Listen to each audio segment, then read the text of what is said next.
ತುಮಕೂರು ಜಿಲ್ಲಾ ಪಂಚಾಯತ್ ಸಭಾಂಗಣದಲ್ಲಿ ನಡೆದ ಕೆಡಿಪಿ ಸಭೆಯಲ್ಲಿ ಕಾಂಗ್ರೆಸ್ ಶಾಸಕರೇ ಗೈರಾಗಿದ್ದಾರೆ. ಕಾಂಗ್ರೆಸ್ ಶಾಸಕರ ಗೈರು ಹಾಜರಿ ಉಲ್ಲೇಖಿಸಿದ ಗ್ರಾಮಾಂತರ ಶಾಸಕ ಸುರೇಶ್ ಗೌಡ ಗೃಹ ಸಚಿವ ಪರಮೇಶ್ವರ್ ಅವರನ್ನ ಕಿಚಾಯಿಸಿದ್ದಾರೆ.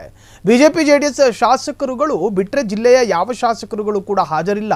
ತಮ್ಮ ತಾಲೂಕಿನ ಸಮಸ್ಯೆಗಳನ್ನು ಬಗೆಹರಿಸುವ ಬಗ್ಗೆ ಹಿತಾಸಕ್ತಿ ತೋರಿಸ್ತಾ ಇಲ್ಲ ಎಂದು ಅಸಮಾಧಾನ ವ್ಯಕ್ತಪಡಿಸಿದರು.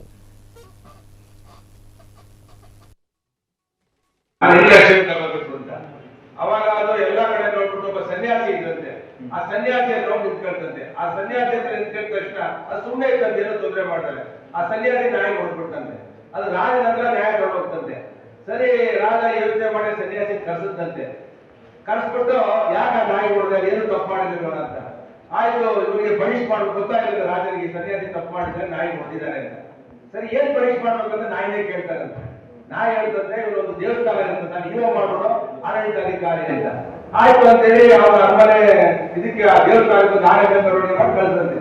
ಈ ಶ್ರೀರಾಮಚಂದ್ರನಿಗೆ ಸ್ಟಾರ್ಟ್ ಆಯ್ತಂತೆ, ಇವ್ರಿಗೆ ತೊಂದರೆ ಕೊಡಲಿ ನಾಯಿನ ಯಾಕೆ ದೇವಸ್ಥಾನಕ್ಕೆ ಮುಖ್ಯಾಧಿಕಾರಿ ಮಾಡು ಅಂತ ಕೇಳಿದಂತೆ. ಶ್ರೀರಾಮಚಂದ್ರನಿಗೆ ಕೇಳಿದ್ರೆ ನಾಯಿಗೆ ನೀವು ಕೇಳಬೇಕು ಬೇಡವಾ, ಯಾಕೆ ಅವನ್ನ ಆ ಪೋಸ್ಟ್ ಕೊಡುತ್ತೆ ಅಂತ. ಹಿಂದಿನ ದಿನದಲ್ಲಿ ನಾನು ಕೂಡ ಆ ದೇವಸ್ಥಾನದ ಆಡಳಿತಾಧಿಕಾರಿ ಆಗಿದೆ, ಆ ಶಾಪ ಇವಾಗ ನಾಯಿ ಹಾಕಿ ಬಂದಿದೆ, ಅದಕ್ಕೆ ಅವನು ನಾಯಿ ಹಾಕಿ ಸಾಯಿಲಿ ಅಂತ ಹೇಳ್ಬಿಟ್ಟು ಕೊಡುತ್ತೆ ಅಂತ. ಅದಕ್ಕೆ ಈ ನಾಯಿ ಸುದ್ದಿಗೆ ಅವ್ರು ಸುಮ್ಮನೆ ಇರುವಂತ ಅಮಾಯಕ ನಾಯಿಗೆ ಸ್ವಂತ ಬಹಳ ಸಾರಸ್ಯವಾಗಿದೆ.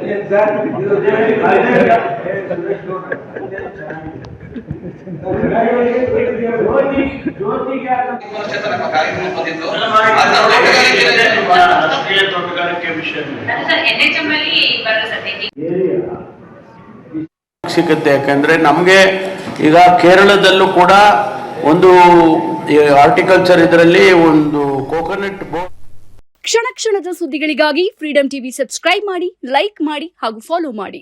ಹೊಸ ಸುದ್ದಿಗಳ ನೋಟಿಫಿಕೇಶನ್ಗಾಗಿ ಬೆಲ್ ಐಕಾನ್ ಮೇಲೆ ಕ್ಲಿಕ್ ಮಾಡಿ.